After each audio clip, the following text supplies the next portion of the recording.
Hey, this is Gina Grad. Hi, this is Teresa Strasser. Hi, everyone. This is Mike Errico. Hey there. This is Casey Cavalier. I'm Rocky Rose. And you are listening to The Jay Franze Show. Lucky you.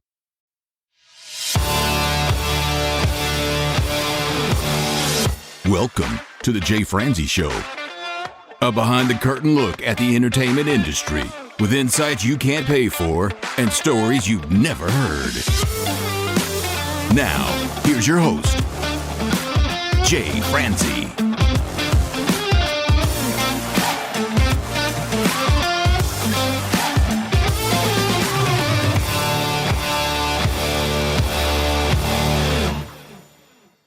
Well, hello and welcome to the show. I am Jay Franze, and if you are new here, this is where we take a deep dive into the entertainment industry to provide you with valuable insights and entertaining stories. This week, we get to talk with a producer and an engineer. We get to talk with Matt McClure. We'll talk to him about how he got a start in live sound, how he transitioned into the studio, and we'll take a deep dive into his time working with Brice. Now, I've had the pleasure of working with Matt for years. I've worked with him on countless projects, and when I say Matt is an amazing engineer, I mean Matt is an amazing engineer. He truly is one of Nashville's finest, and I can't wait to catch up with him tonight. So if you'd like to join in, comment, or fire off any questions, please head over to jayfranze.com. Now let's get started. Matt, sir, how are you? I feel like I'm stepping into the ring. Ready for round one. Let's go. Yeah, let's go. Come on. Tee it off. Well, that'd be golf, I guess. Love the background, sir. Very nice. Yeah, thank you. They're really improving these fake backgrounds you can put behind the you. green screen is amazing. Yeah, it's incredible. Well, let's just jump right in, sir. I know you started off in the live sound area. Yeah. So the career on the road, what was it like? Honestly, it was an incredible experience. So I'd taken a gig at Opryland when I moved to Nashville right after college and was doing live sound out there. And I pretty much faked my way into that gig. I was working crazy hours, making $325 a week.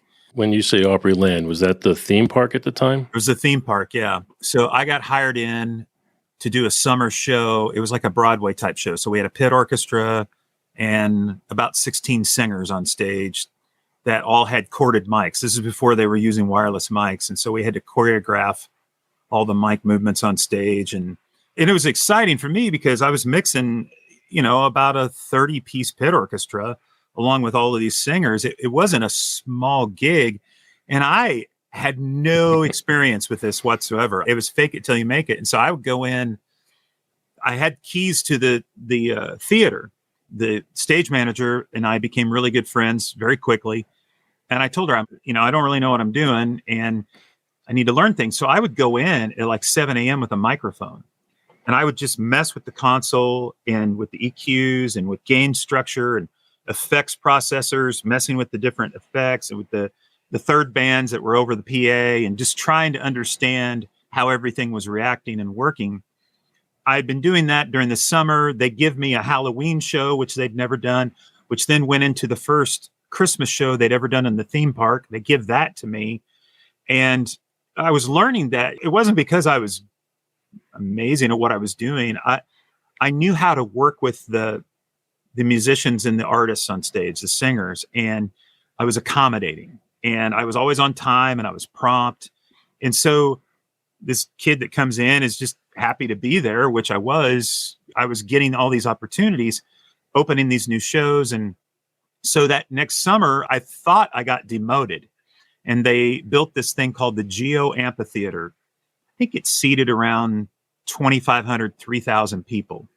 And Opryland decided to do a summer concert series. And they brought in Tanya Tucker and Alabama and Sammy Kershaw and Lori Morgan. And well, I didn't get that gig. I got the rock and roll show that the park put together that was in the Geo Amphitheater in the mornings before the crews would come in with Alabama or whoever. I was the only guy in the theme park that got to mix the amphitheater. And I was doing a rock and roll show, albeit it was a park show. I was getting my feet wet with large PAs in a concert scenario. Well, the saxophone player that was in the band says to me one day at lunch, he's like, "Hey man, do you know anybody that would want to go take a road gig with this new artist that just signed a record deal?" And I'm like, "Well, yeah, maybe." I'm like, "What's the deal?" And he's like, "Well, it's this artist. Her name's Lari White, and it's probably not going to pay a whole lot. It's like, I think it's probably like $150 a day." And I was like, "Sign me up. Sold. I'm making $300 a week working." And he's like, "Yeah." And so anyway, he gave me the number to her manager, which was Bill Carter. Talked to Bill on the phone, and Bill's like, "Well, if Randy says you're good, let's send you out." So I had to quit my gig at Opryland cold turkey. And I had no promise of getting it back. They literally said, "If you leave, sorry, Charlie." Well, now I can work with an artist who's signed to a record deal. And even though I'll be doing live sound, I feel like I got a foot in the door. So my very first gig with Lari was in Evansville, Indiana. They have like a basketball arena there. And we were opening for George Strait. Small gig. Small gig, yeah. And she was direct support. There were no other openers. She had to play a 45-minute set. And I was told by the management team, "Hey, here's the number to advance the show." So they put me in touch with this guy named Paul Rogers, who was George's production manager. He's still working with George whenever George does stuff. So I called Paul on the phone, and Paul says, "Well, what do you need to know?" And I said, "Well, I don't really know. I got to be honest with you, Paul. I've never done this. I really don't know what I'm supposed to ask you right now. I just got a chance to get this gig, and I really can't afford to lose it. And I'll do anything I can to make this work. But any chance you could help me out?" And he just kind of chuckled, and he says, "Tell you what, man, let's not even worry about the advance." He says, "When you get here, come find me." True story. We get to Evansville the next day. I mean, I'm getting on a bus for the first time ever. I've never seen a concert in an arena, like ever. I don't know what it's supposed to sound like. So I just know music. That's the only thing. I got a pair of ears and music. I'd never used a monitor console at this point. I didn't know how they worked. And now we're going to have a monitor console for the band that I'm responsible for, and mixing front of house and taking care of all the production. I have no clue.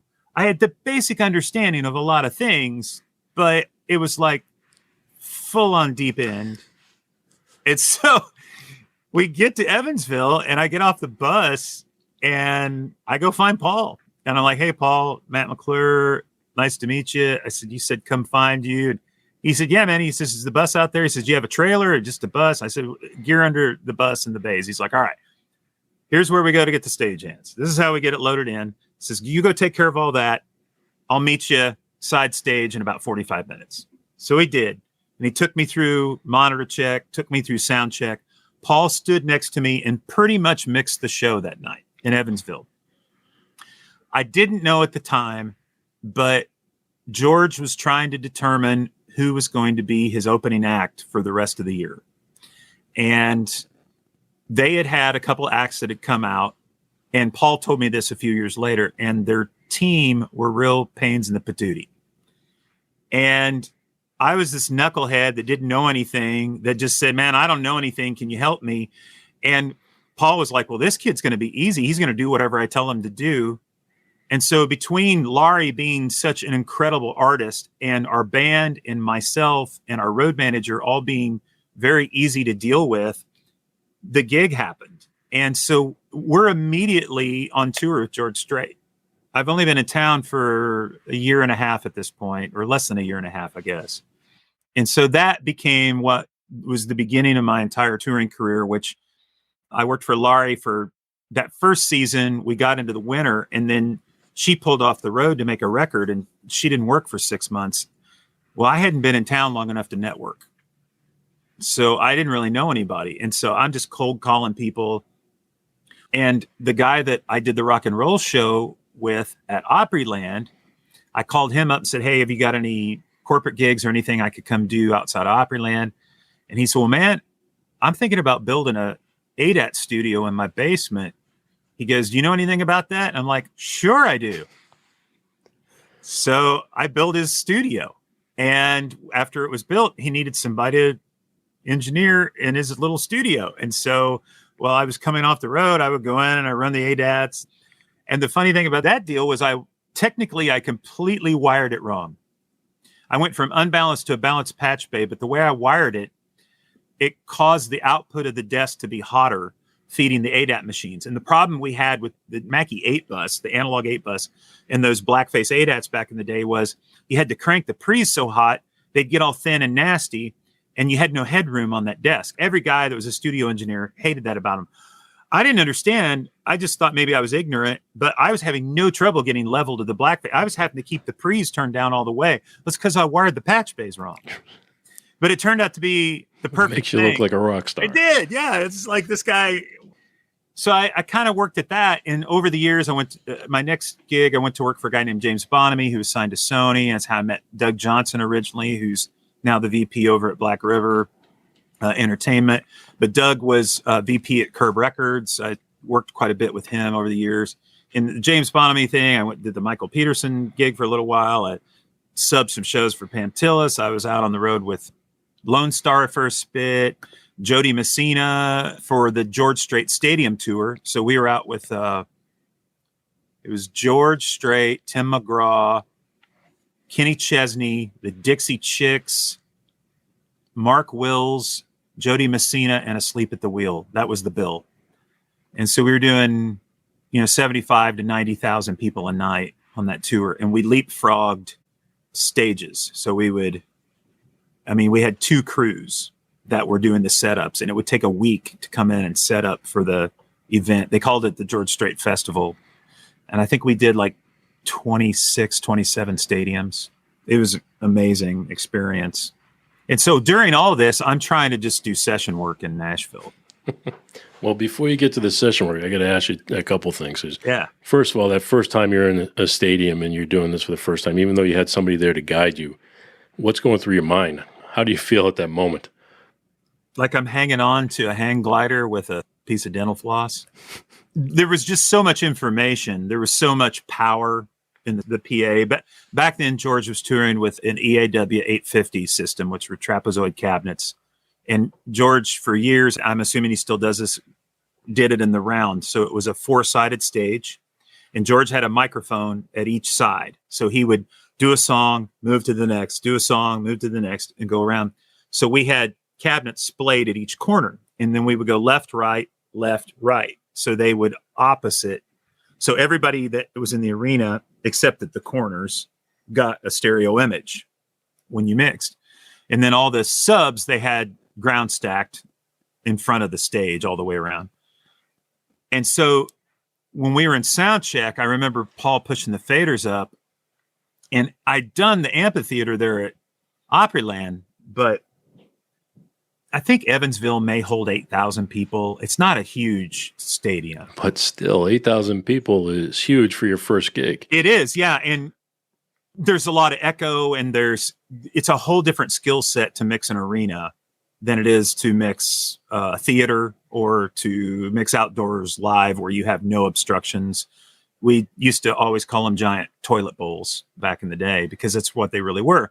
Now the tech has come so far now. Everybody tours with line arrays, and you have focus beam technology. So you're not losing a lot of energy with slaps and stuff all over the arena. You can kind of focus your sound on the individuals in the audience a little better. They're still giant toilet bowls. You can't fight physics that much, but you can eliminate a lot of the problems with line arrays that we used to deal with back in the day. So it was scary. I didn't want to lose the gig. Right. And so I just studied what Paul was doing. And the next night, I think we were in Kansas City. The next night, he had me mix. I mean, he would have let me mix the first night, sure, but I didn't even know the music at this point. Like I was hearing the band for the first time in sound check, and you got to think this would have been 94, maybe it was 95, somewhere in early to mid 90s. You couldn't go to Spotify and check out the artist. When I quit my job at Opryland, I was hitting the bus 6 hours later. So I didn't even have time to go buy a CD. I didn't know anything about this artist. Did you think you were going to last? Yeah, because I didn't know any better. So crazy thing about that gig. So Lari ended up becoming one of my dearest friends in Nashville, and got to know her and Chuck, her husband, really well. And of course, you've met Torin, but Torin became one of my best friends in Nashville, and that's her little brother. He ended up being the best man at our wedding whenever Renee and I got married. And Torin and I are still good friends to this day. Lari passed away, I think, about three and a half years ago from cancer. It was extremely tragic, but I was so happy we got to sit down before she was sick, and I got to tell her how much I appreciated her belief in me, because straight up, she should have fired me after that first year.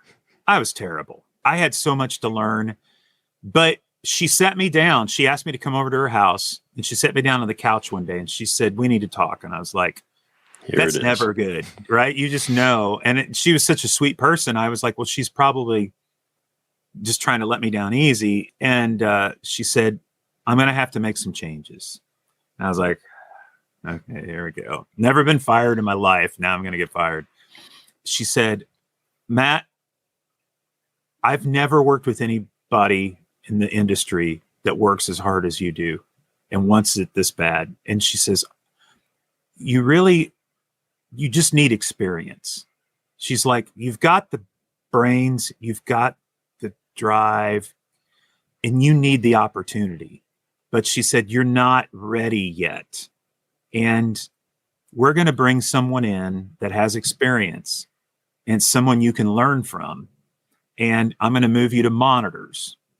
And I'm going to have you mix monitors this next year for us." And I'll tell you what, I don't care who you are. It's a huge slap to your ego at that age. I mean, I was 24, maybe, because I wanted to be doing the sexy job. Right, of course. And I just got told that I wasn't good enough. But I also, in the back of my mind, I knew that I had a lot to learn.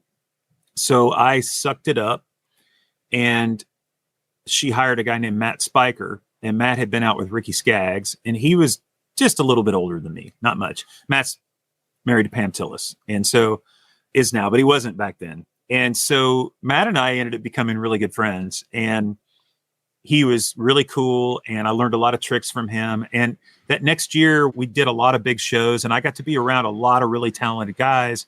We did the Alan Jackson tour that year. And so the monitor guy that was out on that run was really, really, really good. And I just studied like you wouldn't believe.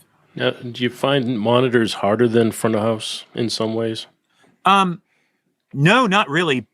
Back then we weren't really using ear monitors. I should have found it harder because we were using wedges. Lari had the very first set of ear monitors I ever worked with. We got for her on that Alan Jackson tour. We got Futuresonics. And between the ear monitors and the system and the limiter that we had to buy, we spent $25,000 for one set. How many different mixes were you doing at the monitor station? I think that band was a 6-piece plus Lari. So you didn't find doing 6 or 7 different pieces more difficult than doing one at the front of the house?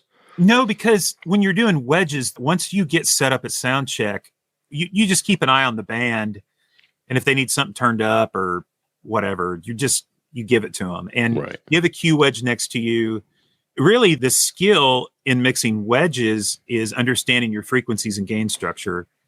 I taught for a brief period of time, and I taught live sound, and I used to tell guys, what used to drive me nuts about monitor guys that I considered not knowing what they were doing was they would do what they call ring out the wedges. They'd turn the wedges up really loud until they'd hear feedback, and then they'd notch those frequencies. They'd do it until they thought they got all the gain out of the wedge. And I used to tell my students, I'm like, you're actually doing the exact opposite, because you're pulling all of the gain out of these wedges now. Now you're driving the amp that's driving them to get the volume into harmonic distortion, which creates more problems with feedback. The best way to do a wedge is make the wedge sound good, because if the wedge sounds good, then you don't have to turn things up as loud because you have clarity and everything is understandable at a lower level. Then your front of house guy loves you because your wedges aren't blaring and feeding back constantly. So if you can make the wedge sound like a nice studio monitor, the guys are always way happier. So that was something that all that time I'd spent at Opryland playing with the graphic EQs and all that stuff with a microphone early in the morning, when I ended up doing the monitor gig, I already knew that stuff like the back of my hand because I had practiced it so much. I didn't even know that that was a skill I was going to need. I was just curious. Well, clarity comes from those frequencies that are feeding back. That's right. 100%.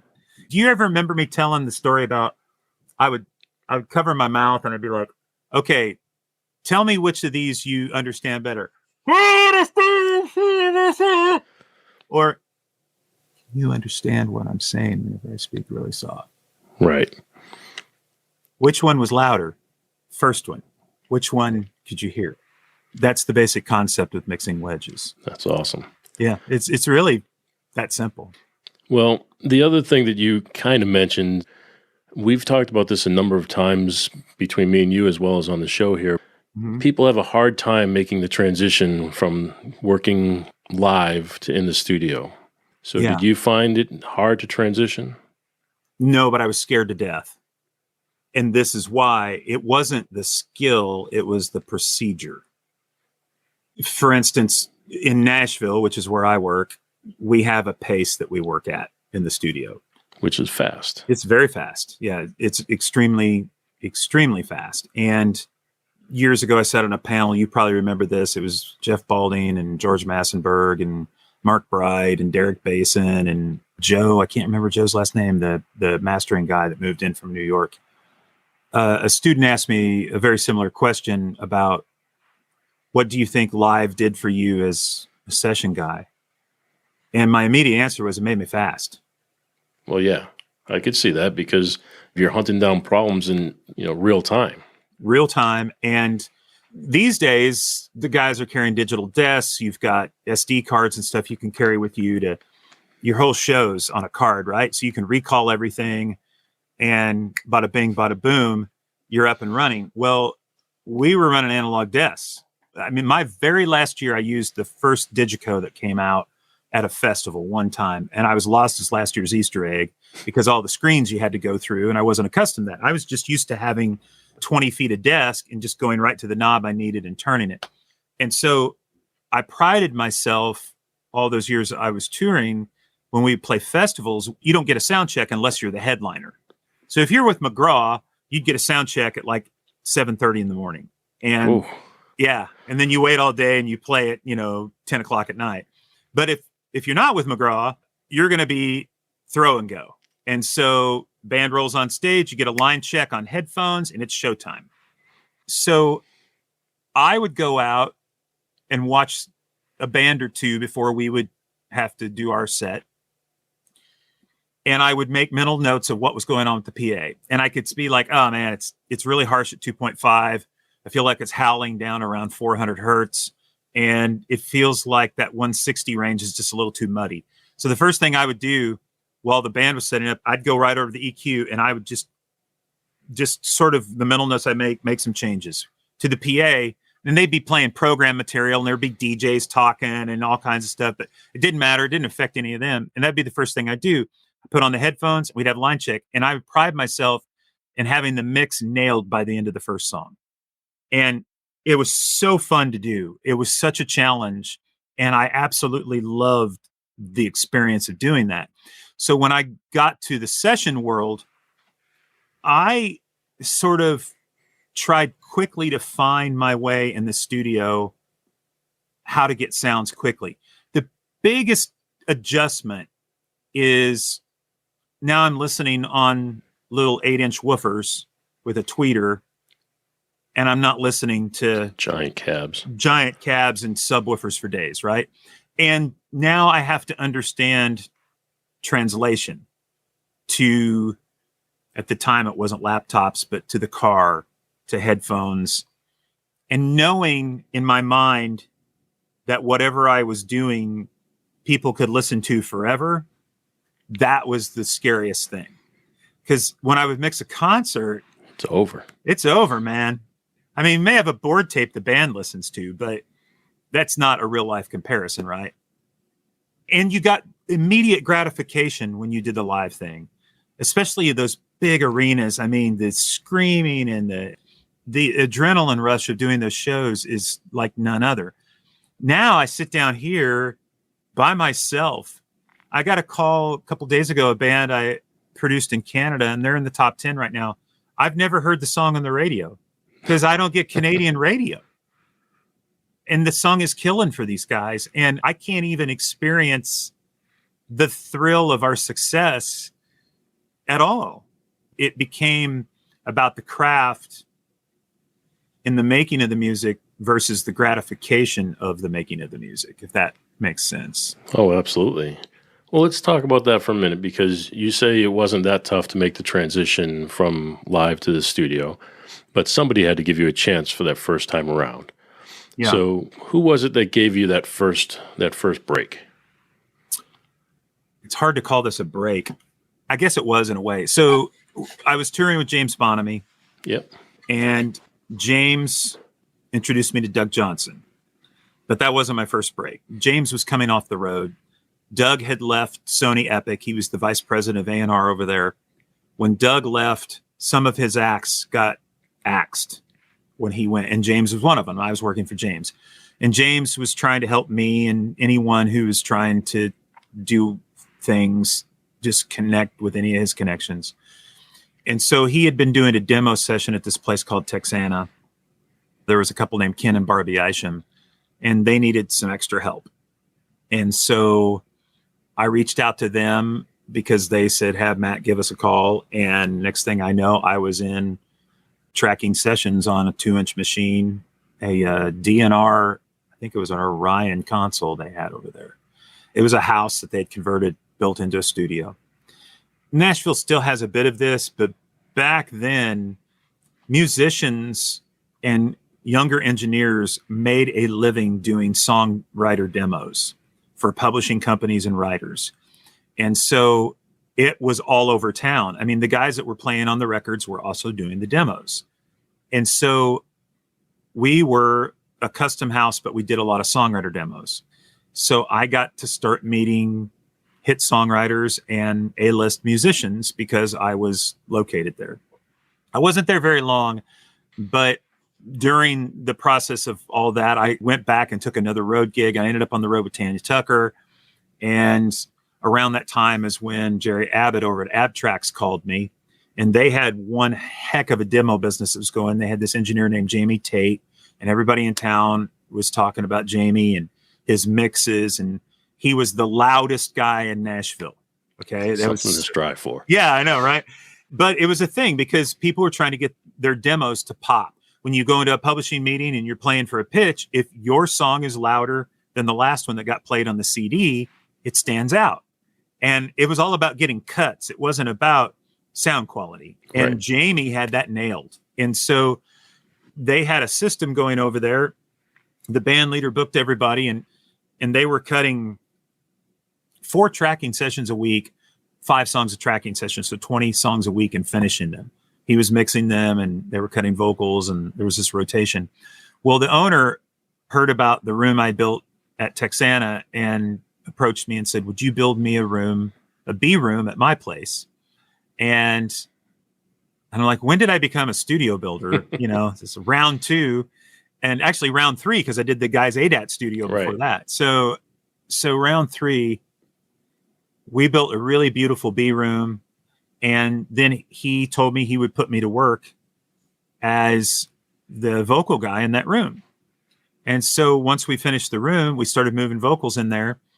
And I immediately started working with the cream of the crop. I mean, I worked on Hillary Lindsey, who's a very famous hit songwriter in Nashville now. I did one of her very first sessions with Brett James and Troy Verges. We did I've Been Blessed for Martina McBride. And I'll never forget that because she was very talented, but very timid. And they were all very young. They were all sort of just getting their first opportunities in town. And I was right there in the middle of that with them. And so I was there for a little while.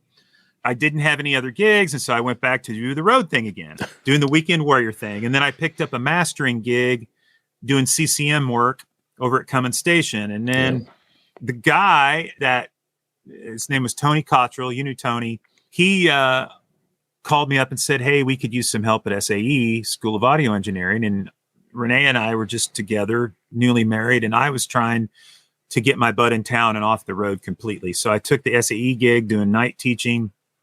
I was working in a mastering studio early in the morning. I'd go in around 5:30 or 6, work until 9 o'clock, go over, teach a class at SAE, leave there, go over to a studio called Abtracts. And this is where this all came in. So the guy who was the engineer at Abtracts had a falling out with the owner and went and started his own place and took all the clients with him.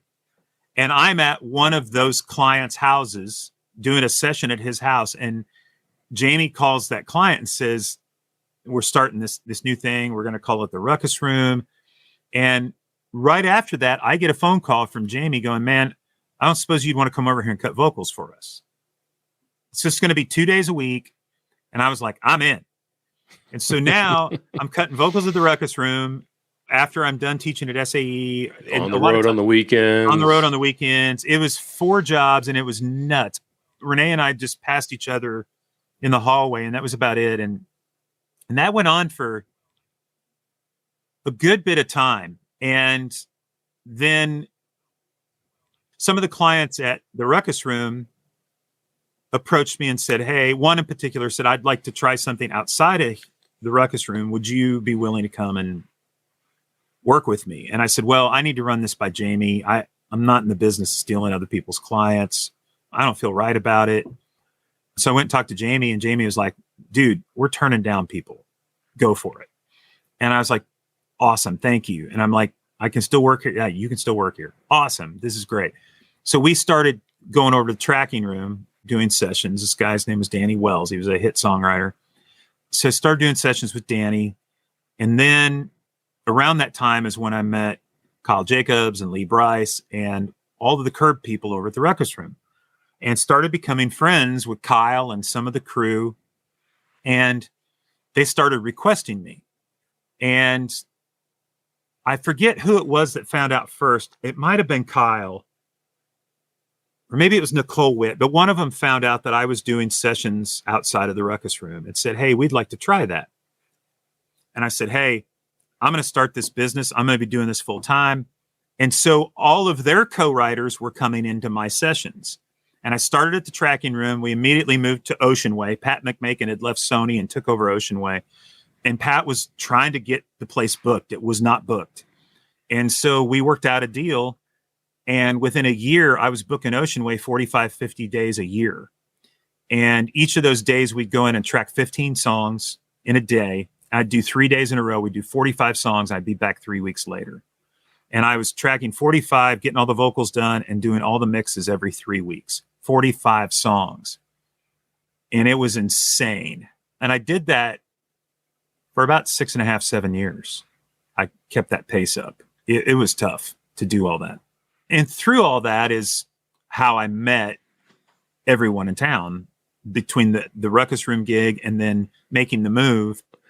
Well, you mentioned a couple things in there I want to make sure we touch on too, and one of them is working with Kyle Jacobs and Lee Brice and that team. Mm-hmm. And you had the opportunity to work on a handful of projects for Lee Brice at this point, but that very first one, you got to go in the studio and participate from start to finish. What was that like for you? It was awesome. You know, Kyle was a musical brother to me. He and a gentleman named Ben Glover, when I had my demo business going, approached me and said they wanted to start a company, and they wanted to do a production company and develop artists and sign them to record deals. And man, I felt like I was on cloud nine. I'd never had anybody even consider that, let alone just some engineer dude, was the way I was kind of looking at it. There were definitely some big songwriters at the time and some heavyweights for sure. Yeah, well, at that point, Kyle had already had number one with Garth Brooks. It was called More Than a Memory. It was number one the first day it hit the charts. That's how big that song was. Oh, I remember that for sure. Mm-hmm. So kind of what happened there, I had about, 25 to 30 Curb writers that I was working with as part of my demo clients. And Kyle was a big part of that. He and I were probably working on 15 to 20 songs a month together back then. I was working on a lot of stuff for Ben, and Ben very quickly moved kind of made a right-hand turn and went into the CCM world. And pretty much he's been the king over there ever since. And now actually Ben is producing Lee, which is crazy. But Kyle got asked by Lee to produce his next record. And what had happened was Doug Johnson had been producing Lee. Doug signed Lee to Curb Records. And Doug was leaving Curb. And we didn't know it at the time, but he went over to Black River and became the vice president of A&R over there. And I'd been working a lot on demos with Doug. And I'd actually worked on the prior Lee record with Doug. Ed C. did most of that record, but I got to do overdubs and a little bit of tracking on a couple songs. And they upgraded a couple demos I'd worked on. And between Lee and John Ozier, I think Lee's a very creative guy. He's very antsy. He likes to try all kinds of things and new stuff. And it was appealing to him to work with different producers on his next record. And Doug leaving Curb sort of, I think, gave him that opportunity. The opportunity, because he wasn't under the VP of A&R's thumb at this point. And he went to John and said, I want, my buddy Kyle to do this. And so Kyle's like, well, I want to do it, but I'm not going to do it unless Matt can do it with me. And so Lee was like, yeah, cool. So I got thrown into the co-production chair and thus became the beginning of it. What was crazy about that first record was I think we ended up masters wise, we cut 8 or 10 songs. 3 of them made the record. 2 of those 3 were number ones. Yep. Won ACM and CMA Song of the Years and Grammy nominations. And it was surreal. And both of those that won those awards and had all of those accolades, we cut on the exact same session at Ocean Way. It was a 6 o'clock. Well, talk about that for a minute. Talk about the session at Ocean Way. Give us a real brief understanding of how that works and how the musicians come about. Yeah. So we have an incredible pool of talent in Nashville to draw from. And the older I get, the deeper the pool seems to be. I mean, there are young guys in this town that I've got to work with who blow your mind, and the old guys still blow your mind, right? I say old guys with affection. Old just means seasoned, and they've been around a little while. They know what they're doing. Yeah. And I like to describe cutting a Nashville tracking session, which is frankly my absolute favorite time in life, is watching a song being born on the floor with the guys. I love to mix. I don't want to stop mixing. I mean, you could probably almost see I'm doing Atmos now. And I mean, I absolutely love the final part of it. But when I can work with 6 or 7 guys on the floor and watch that baby being born, it is absolutely the most amazing thing to me. It's spiritual, seriously. It is magical for sure. Yeah. And so what we do is we hire guys. That particular session, it was Jason Webb on keys, Tommy Harden on drums, Jeff King and Jerry McPherson on guitars, Mark Hill on bass, Mike Johnson was playing steel live, and we had Jed Hughes on acoustic, which is interesting because Jed was a Lee call. Normally back then we were using Pat McGrath most of the time, but I don't think Pat was available but I know Lee was wanting to try Jed. And so we ended up booking Jed. We had done a 2 o'clock. I had a 10 a.m. demo session in the A room at Ocean Way. Think about this. I was cutting demos in the big room. In the big room. Yeah. That's how much I was working over there. Then 2 o'clock, we started with Lee and we cut some sides. And then we went to the 6 o'clock. We would always take a dinner break and then come back. Usually 6 got started at 6:30. And the 6 o'clock was always the loose session with the guys. We had this thing called the Gobo Bar. So we had these big gobos to isolate sounds and stuff. And we'd always put like 2 of them at the back of the Ocean Way room, put a table back there and have tequila and vodka and all that. And I really didn't participate because I had to have my faculties at least until we would start the last song. I wouldn't touch anything. But the guys would start sneaking it usually about the middle of song 1. You'd see them sort of disappear. And that's where all the creative music comes from. Yeah. And so part of the way I would work with those guys is I knew that was coming. And so I would lay out the songs we were going to cut on that session.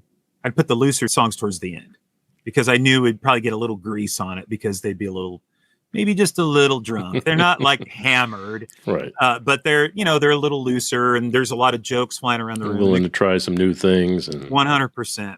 And so there was a lot of that going on from the get-go. I think we cut I Drive Your Truck. Yeah, it was the third song on the session. No, it was the second song on the session. We cut 3 on that session. The first song took way longer than it should have. I mean, we'll knock out the basic tracks on a master in 45 minutes. Sometimes it's an hour. Every now and then, if it's a complicated arrangement, it might take an hour and a half to 2 hours. But I usually plan, these days, I'll plan 2 songs a session. So I'll give myself an hour and a half a song. It gives me a little bit of leeway. But we had booked 3 songs for that particular session. The first one took way longer than it should have. So we didn't even get into I Drive Your Truck. The session started at 6:30, and now it's like 7:38. It's like 8:15, and we're supposed to be done at 9, and we're only starting song 2. Well, the vice president of A&R was at the session, and he was a co-writer on the Hard to Love track. And we had just moved into I Drive Your Truck, and he's at the back of the room texting me, we going to get to Hard to Love? right. This going to happen at some point? Yeah, we got to get Hard to Love. Got to get a cut. And I mean, I'm not stupid. He's the vice president of A&R. His name's on the song. Right. We have to cut that song, right? And so went out and talked to the guys. I'm like, hey, are you guys cool with adding an hour and a half overtime on the session? Of course they are. They get time and a half, and they love those paychecks. So that wasn't a problem. So we cut I Drive Your Truck. Which is a great song. Man, and it was an absolutely magical moment. The mix that you hear on the radio or DSPs or whatever, that's what we cut live on the floor, with the exception of Lee's vocal. Lee's vocal was overdubbed later. He probably could have sang it down live, to be honest. When you said you recorded it overdub later, that was at your personal At my studio. Yeah, they're in Bellevue. Yeah, my little basement studio. Little basement studio. Well, it was. I mean, I don't know, it was what, 600 square feet or something with the overdub space. So it was beautiful. It was beautiful. It was absolutely amazing. I was blessed to have it. And a lot of hits came out of that little bitty room. It's crazy, man. It's nuts. So what we got on the floor made the hair on the back of my neck stand up. And usually that's a good sign.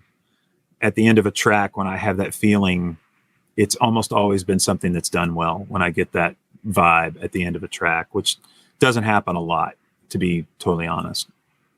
Usually I'm like, yeah, that was one heck of a track. And, but when I get that just goosebumpy thing, which we did, and then we had to move into Hard to Love. And so now it's 9:00 and we're starting the last song of the night.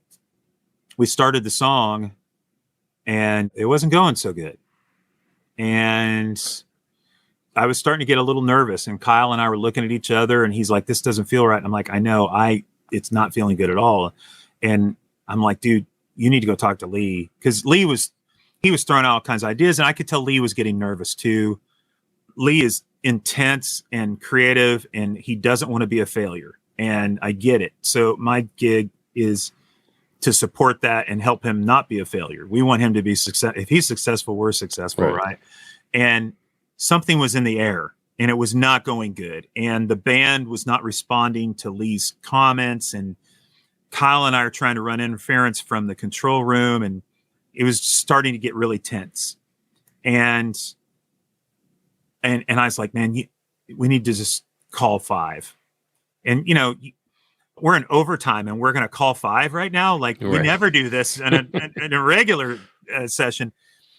And Kyle's like, you go talk to the band. I'm going to talk to Lee. And I was like, all right, what do you want me to say to the band? He's like, I don't know, dude, just get him relaxed. Like, I don't know. Like, and so I go out, and they're all buddies of mine. Right. I mean, and so I go out, and we're just, I'm trying to get everybody to chill, and everybody's a little concerned, like something's off. And I look up, and Lee's gone, and Kyle's in the control room, and him and Adam, my assistant, are talking, and there's this, everything seems very nonchalant all of a sudden. I don't know where the artist is. Our acoustic guitar player has disappeared. Right. Vice President A&R is still texting me from the back of the room, right?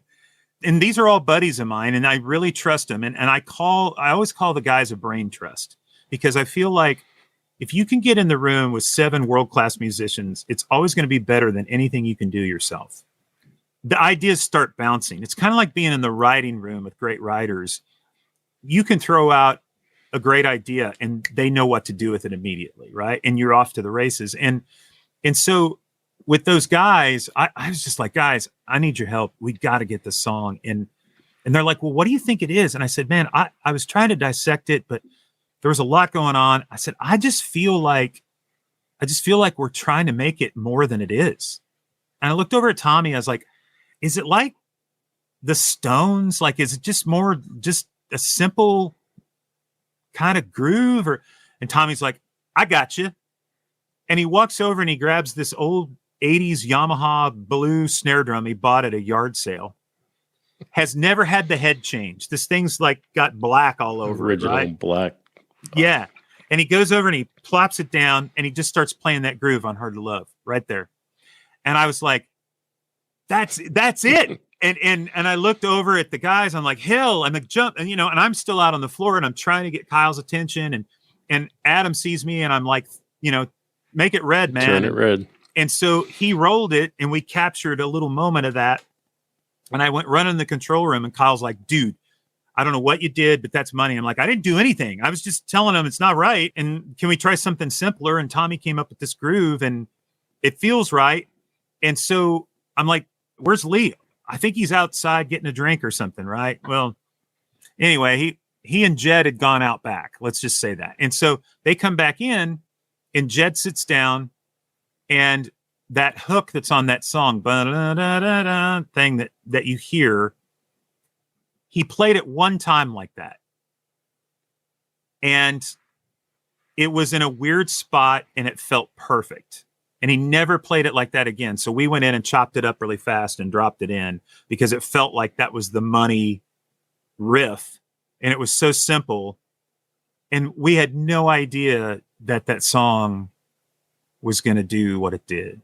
And it's still, I think now it's his second biggest song ever in streaming numbers. It's way up in the billions of streams. It's crazy. Yeah. And that record did, I don't think it's platinum, but I think it's close, which is a lot. The record or the song? Because the song was 3-time platinum. Yeah. The song, and I think it's past that at this point. Yeah. The album itself. I Drive Your Truck and Hard to Love came off of that one session. It was, it's so crazy that all that happened. And then the I Drive Your Truck story that I've shared, I think I've shared it with you before for sure, but I've told a lot of people this over the years, is once we had the basic track, which was phenomenal. The guys nailed it. Usually what we'll do, when we go to track a song like that is we'll work out some kinks. I'll have them play the arrangement down. We're making notes and then we have a conversation. We're like, let's try this. Let's do this with the arrangement. Let's change these chords. Maybe we kick the tempo up a click or half a click or whatever. I'm famous for half clicks on sessions. And, and then let's just sort of, we'll massage it a little bit. And then a lot of times I learned this from Doug Johnson years ago. I'll just hit him a click and I'll tell him, let's loop a chorus. And I'll start just talking over the microphone. Let's make a tweak here, try a tweak there until the chorus feels about right. And then keep the click running, count it off, and boom, right into it. Now, that's on something that we're not pre-programmed like I'm doing today. Today, a lot of the stuff I'm doing, a lot of pre-pro on that the arrangement's already done before the band even plays on it. And they're coming in and they're basically, I've got a 7-piece band overdubbing on top of a bunch of programming I've already done. But back then it was live on the floor, and that's kind of how I love to approach it. And Kyle was super hip to that approach too.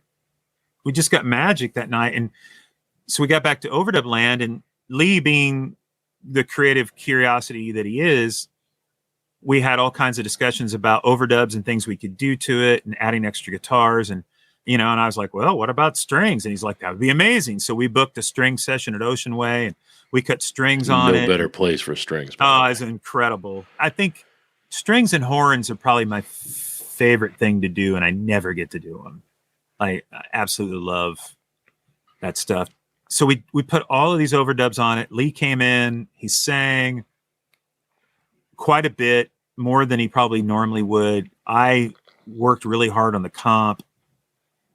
He and Kyle came in one day and we all sat there, and my gut was telling me something isn't right with this track and this song. But I'm like, but it's perfect. So Lee and Kyle came in and we were all listening, and it was just like this conversation started. Something doesn't feel right. And I started muting stuff, and well, that's a little better, whatever. And then Lee had to go. He had a show to get to, he had to catch a flight or something. And then shortly after that, Kyle left. And so I called Kyle on the phone, and I was like, man, would you kill me if I recomped the vocal this weekend and dumbed it down to like his first 2 or 3 passes that he sang? Cause there's a lot of cry in his voice and just some not very perfect things, but it felt emotional. And then maybe we go back to the tracking session, and I'll send you a version of it, and we'll see. So that's what I did. And I sent it over to Kyle, emailed it over. At that point, I guess we were emailing songs.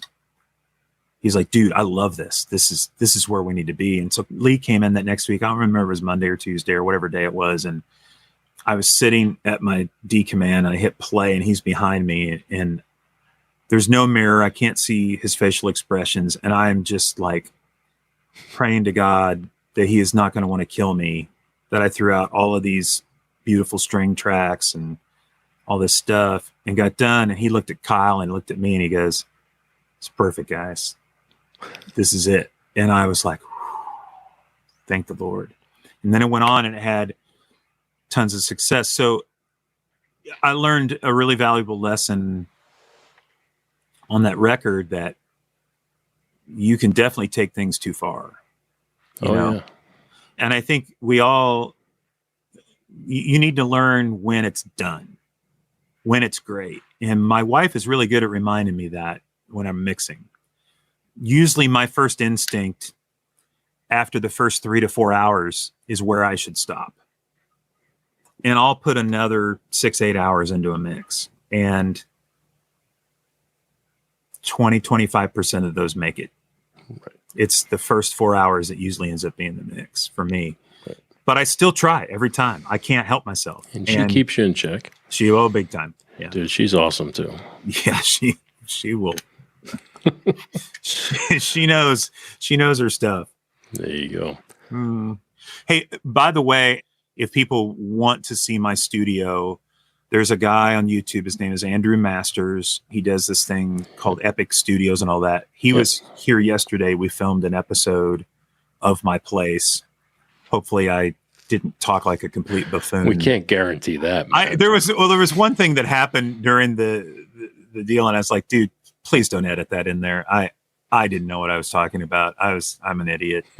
Just I've seen a lot of his videos. They're really great. They're incredible. He's a really cool guy. You should try and get him on and talk to him.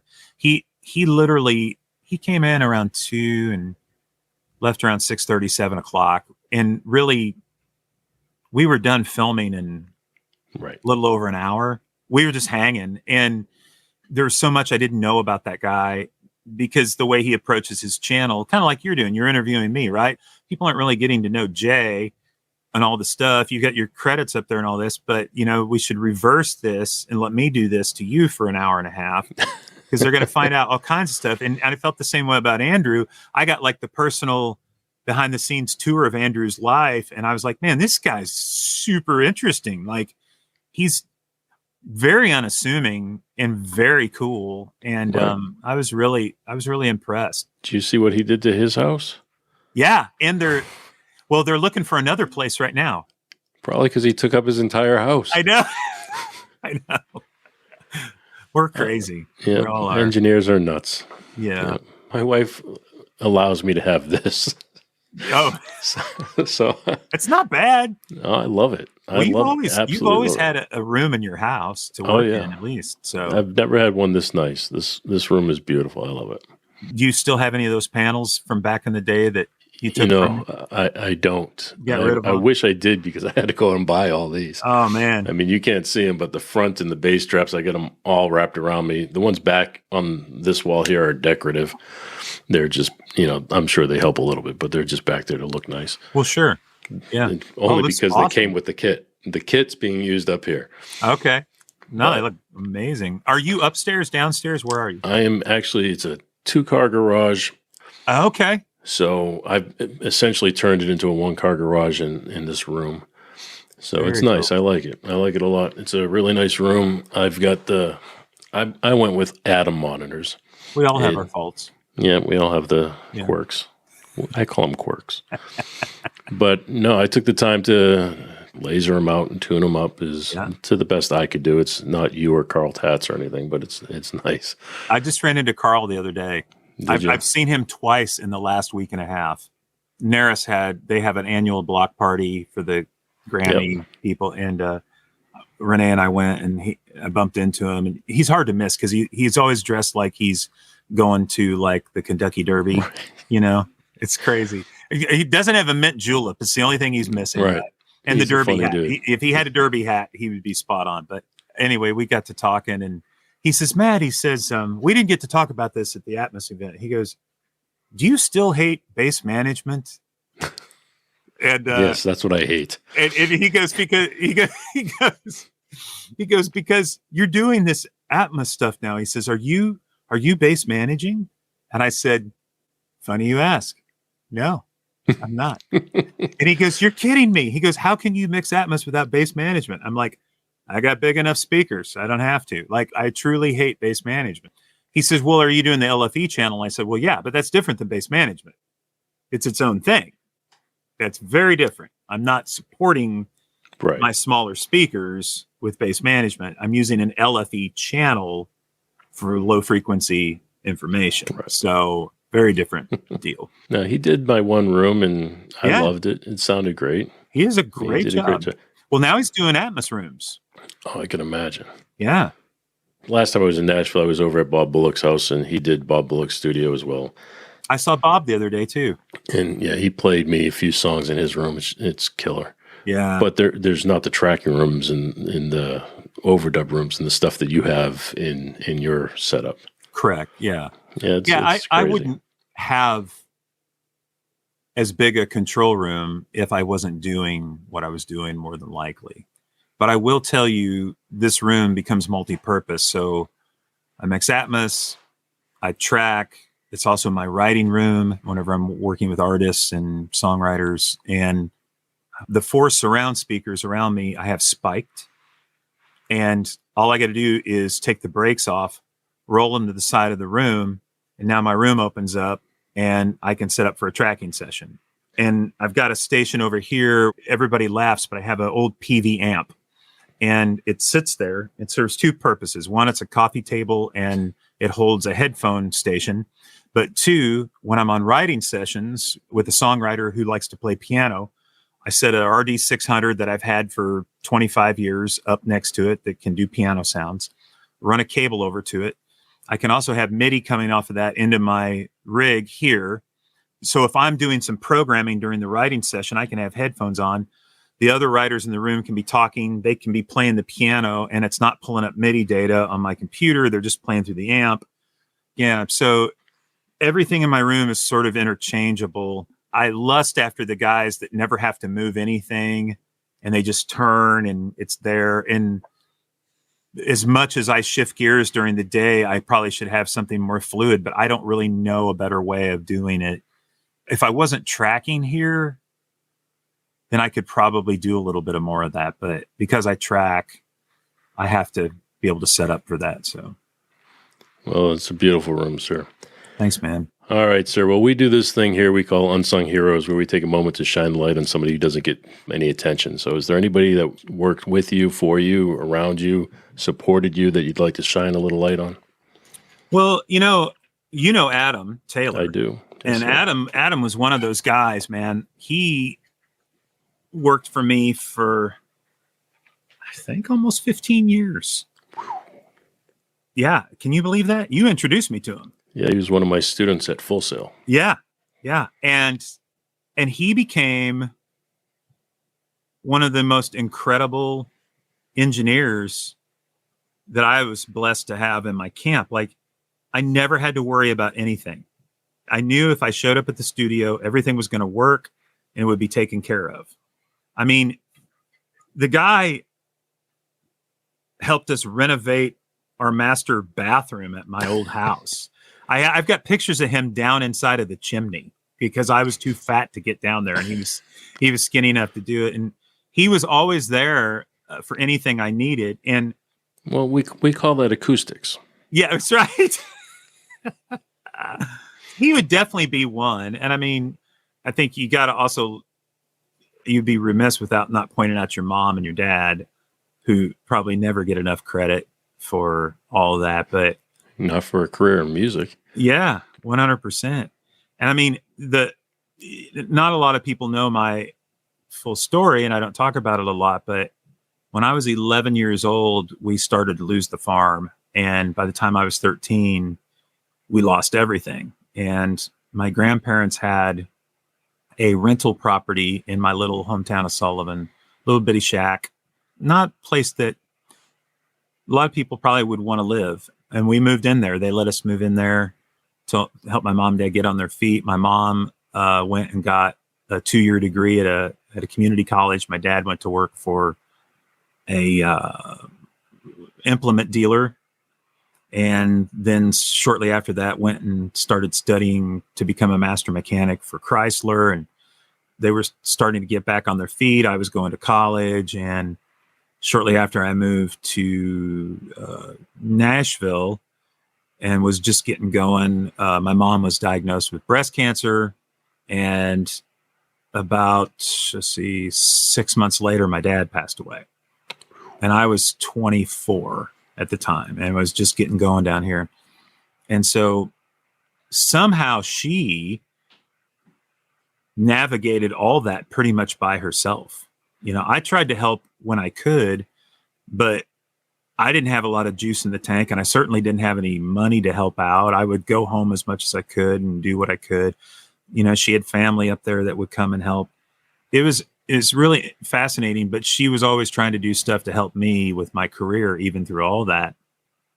I would say that my dad was the guy that told me it was never good enough because he wanted to push me.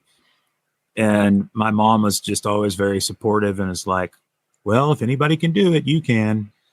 It's been that way pretty much my whole career. And she's done a really great job in recent years of reframing the conversation for me, spiritually in particular, about what my role is and the people I work with. And the music business doesn't have to just be about money and flash. It can be about changing lives and making a difference in people's lives and being a leader without calling yourself one. Sure. Well, I think that's the type of support that we all need. So the fact that you have that, and especially when it comes from your mother, that's fantastic. Oh, yeah. Big time. Matt, sir, do you have any final words you'd like to leave us with? You can check out my website if you want, McClureProductions.com. That's plural, productions. Now, I hope you enjoyed this conversation as much as I did. Matt truly is a rock star in the studio. So please join me in giving him a big thanks for taking the time to share his stories with us. And thank you for taking the time to hang with me here. I really do appreciate it. If you enjoyed this episode, please share it with a friend. You can do that and find the links to everything mentioned in this episode over at jayfranze.com/episode 15. Thanks again for listening, and I'll catch you next week. Thanks for listening to The Jay Franze Show.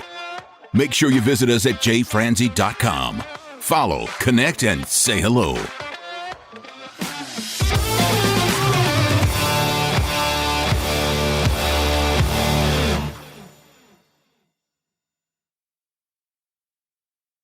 This episode has been brought to you by VR Knives, your source for 100% custom knives made by a true rock star. So, if you're in the market for a new piece of art, reach out to VR Knives. 407-421-5528. 407-421-5528.